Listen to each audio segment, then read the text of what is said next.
Well, hi there. I wanted to pitch an idea as far as how to improve the gameplay of the National Hockey League. And I think one of the issues in regards to why certain teams aren't performing as well and therefore adding to the entertainment value is the fact that an 82 game long season is too long. And then to go through all those rounds in the playoffs, assuming they get that far, it becomes like it not necessarily every year the best team wins.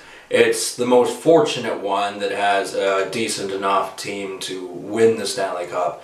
In regards to the fact that there are teams that hardly play each other in different divisions, different conferences, and there are teams that most notably there's less physicality, there's less competition, and that can be both good and bad. I'm not saying it makes them soft, but it makes them, easier to study, because if all the other teams are flops, like in years past, Vancouver, used to dominate teams like particularly Edmonton, Calgary, Minnesota, Colorado.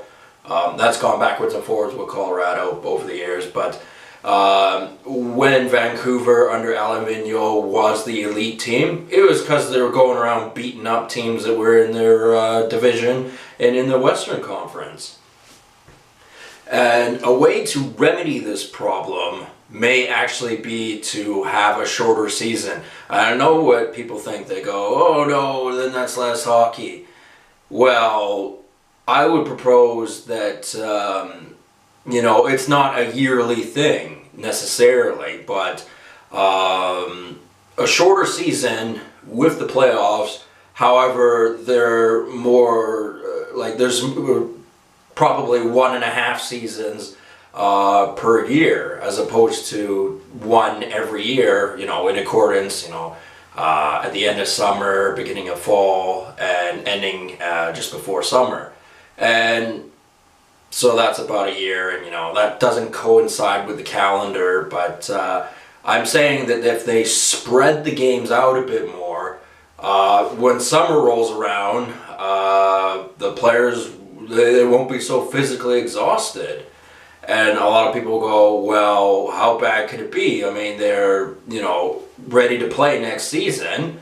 Well, there are all kinds of little injuries, little cramps and little things like that, and just general fatigue that they need that summer off.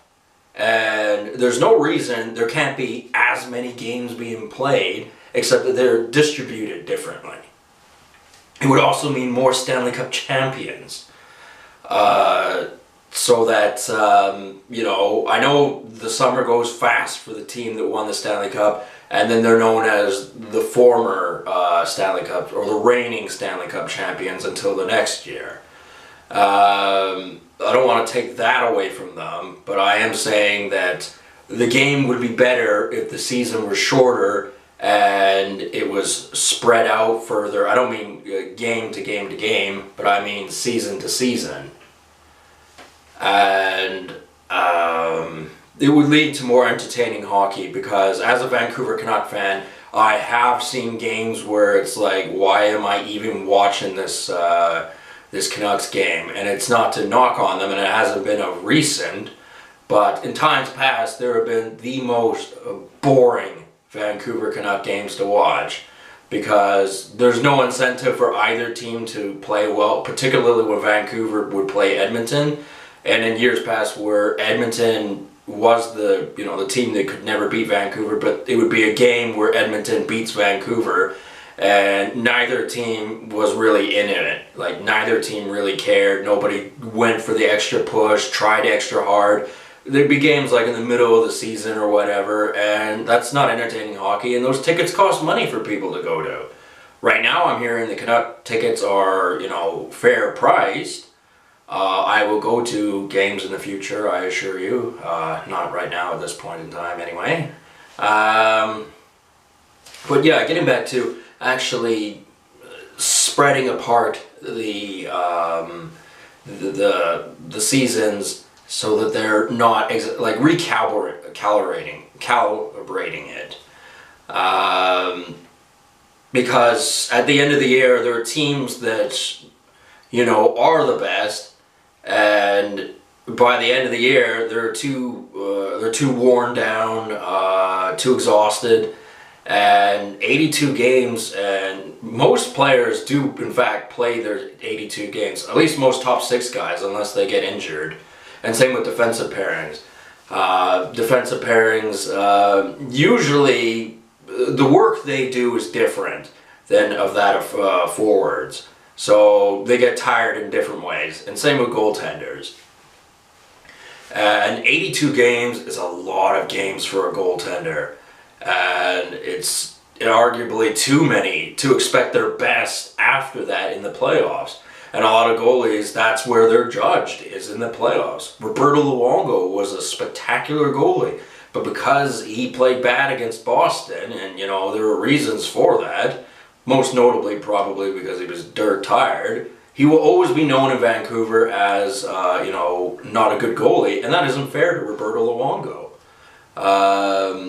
I mean, Vancouver, they were too broken up to defeat the Boston Bruins in 2011, but you know, I think Roberto Luongo took too much of the blame for that. I know it's not the easiest thing to do to defend a goaltender that let in a lot of goals like he did, but you know, these are factors that, you know, people who want to bicker about it, whether eating a burger in a restaurant or something like that, and drinking a beer, don't understand because they're lazy bumps on logs.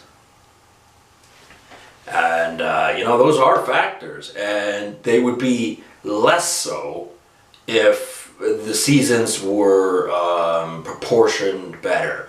And like, I think there should be hockey during the summer, to be honest with you. Summer, it's blazing hot outside, and wouldn't you want to be in a nice refrigerated building, air conditioned? You know, the ice is there. It's an environment. It's a happening. Except some people have this twisted ideology that, you know, the sun is great and they want blisteringly hot weather.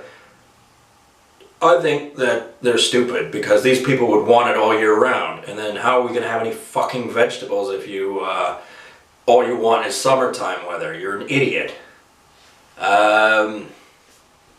Okay, so I think hockey should be played in summer. Definitely in winter, just because of the nostalgia of it. And a bit in fall, a bit in spring, you know, like spread it out throughout the year.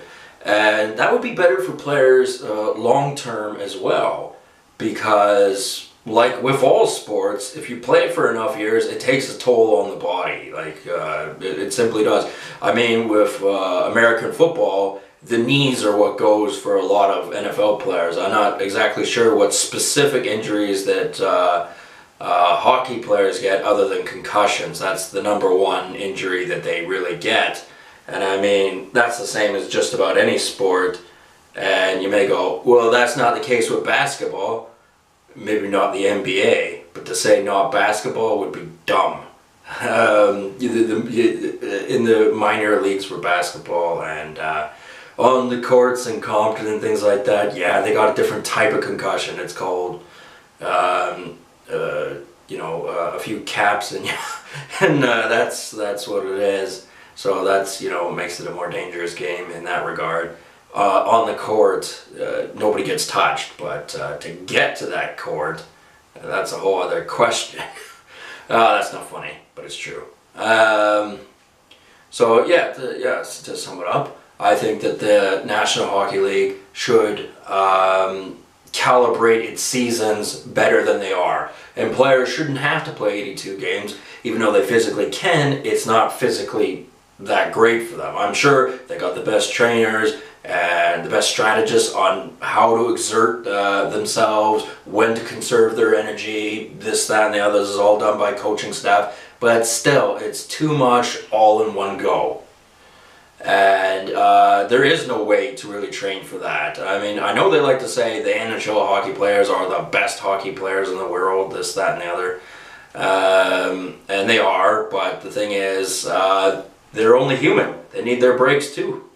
And to clump too many games together and expect the best playoffs, you're not going to get that. Not that I was disappointed with the Washington Capitals winning the Stanley Cup, but I am saying that those are factors. And it's something worth considering anyway. And, you know, I've listened to traditional hockey fans, and they are a dumb breed. They need to evolve with the game and figure out, you know, how to improve it themselves, because the fan base is important when it comes to hockey games. And there are a lot of, you know, fan bases that are in fact quite dumb. And, you know, that unfortunately reflects upon the game. When they go to games, they're wearing their jerseys, their sports apparel, they talk about hockey and things like that. They are representing, even if they're not being paid to do so. They are representing, and if they're acting like a bunch of chumps while they're representing, that looks poorly upon the game.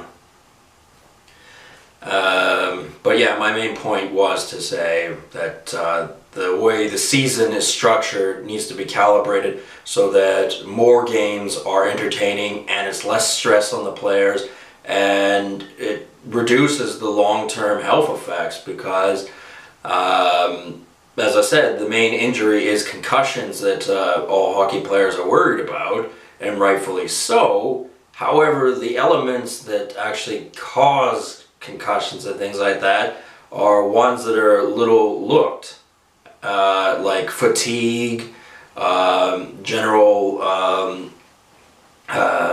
physicality of the game. And I don't mean like body checks or, you know, big brawls or anything like that. Obviously those are contributors, but fatigue is also a contributor. Maybe not physiologically, but if you go to do a routine play and you mess up because you're fatigued, that is the same as, if it leads to concussions, the same as, you know, blows to the head, then, you know, that is a factor whether people want to admit it or not, because there's some people that don't, because they just want to take hockey out of the game. Not hockey out of the game, fighting out of hockey and the game. And, you know, there are other contributing factors to concussions. Like, they can't be taken out of the game without destroying hockey. And, you know, sometimes a puck hitting you, even in the face, can cause concussion type symptoms. A lot of people don't think that way, but it's true. Because, as some people know, the brain rattles around in the skull. And if you're taking a puck to the face, that may not hit your brain necessarily, but it will contribute to the rattling of the brain around.